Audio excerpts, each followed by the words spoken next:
This is a story of a high school romance that turned into a mystery, a disappearance that shocked the community, and a case that would later divide opinions across the world, raising questions about truth, justice, and whether the full story has ever truly been told. This is a story of Hae Min Lee. It was January 13th, 1999, in Baltimore County, Maryland, a cold winter day where everything seemed normal. Students attending school, teachers going about their routines, life moving forward like any other weekday. But by the end of that day, something would happen that would change everything.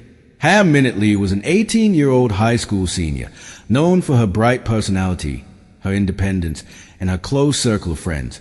She was active, responsible, and had plans for her future. Like many students her age, she balanced school, friendships, and her personal life. That afternoon, after school ended, Hae was supposed to pick up her younger cousin, something she always did on time, something she never missed. But on that day, she never showed up. At first, it didn't seem alarming. Maybe she was running late. Maybe something unexpected came up. But as time passed, concern began to grow. Calls were made, friends were contacted, but no one knew where she was. Hours turned into a full night, and by the next day, it was clear. Hae Min Lee was missing. Her disappearance quickly became a serious concern. Police were notified, and an investigation began, trying to trace her last known movements, trying to understand what could have happened in the short window between school ending and her planned pickup. Her car was missing too, adding another layer to the mystery. Days turned into weeks, and the search continued. Friends, family, and a community hoping for answers, hoping she would be found safe. But then, on February 9th, 1999, nearly a month later, a shocking discovery was made. In a wooded area of Leakin Park, a body was found partially buried. It was Hae Min Lee. The case immediately shifted from a missing person investigation to a murder case. The question was no longer where she was, but who did this, and why?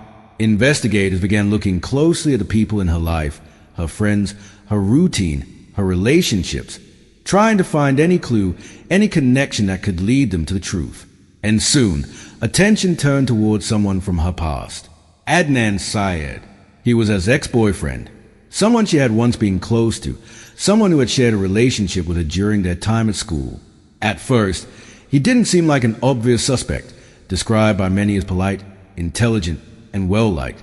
But as investigators dug deeper, questions began to arise. They looked at timelines, phone records, witness statements, trying to piece together the events of January 13th.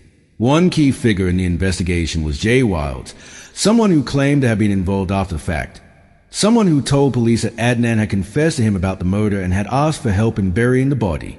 This statement became a central part of the case. According to Jay, the events of that day were not random, not accidental, but planned. He described locations, movements, and details that seemed to align with parts of the investigation. But even from the beginning, there were inconsistencies, changes in his statements, details that didn't always match perfectly, raising questions about reliability. Despite this, investigators continued building their case.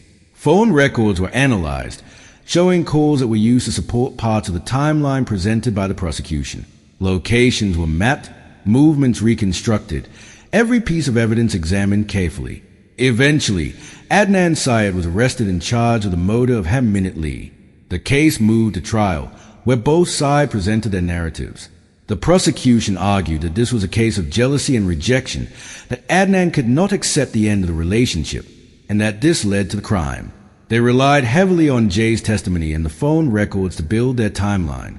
The defense, however, challenged these claims, questioning the reliability of the witness, pointing out inconsistencies, and arguing that there was no direct physical evidence linking Adnan to the crime. They suggested that the case was built on assumptions and flawed interpretations. As the trial unfolded, the jury were presented with two very different versions of the story, one of guilt, one of doubt. In the end, Adnan Syed was found guilty and sentenced to life in prison. For many, the case seemed closed, but for others, it was just the beginning. Years later, the case gained international attention through a podcast called Serial, which re-examined the evidence, the timeline, and the investigation, bringing new scrutiny to the case. Listeners around the world began questioning what really happened. debating whether justice had truly been served. Was Adnan Syed guilty, or was there reasonable doubt that had been overlooked? The case became a global discussion. Legal experts, journalists, and everyday people analyzed every detail, every inconsistency, every unanswered question. Over time, new developments emerged. Appeals were filed. Convictions were challenged. And the legal battle continued for years. Eventually, decades after the original, new evidence and legal arguments led to a dramatic turn. Adnan Syed's conviction was vacated in 2022, and he was released from prison after spending over 20 years behind bars. For some, this was seen as justice finally being corrected. For others, it left even more questions, because one truth remained unchanged. Hae Min Lee lost her life. A young woman with dreams, plans, and a future ahead of her, taken in a way that still leaves unanswered questions. Even today, the case remains one of the most debated true crime stories. A story where fact and interpretation collide, where evidence is questioned, where opinions are divided, and where the full truth still feels just out of reach. Because sometimes a case isn't just about what happened, it's about what we believe happened. And in this story, those two things are not always the same.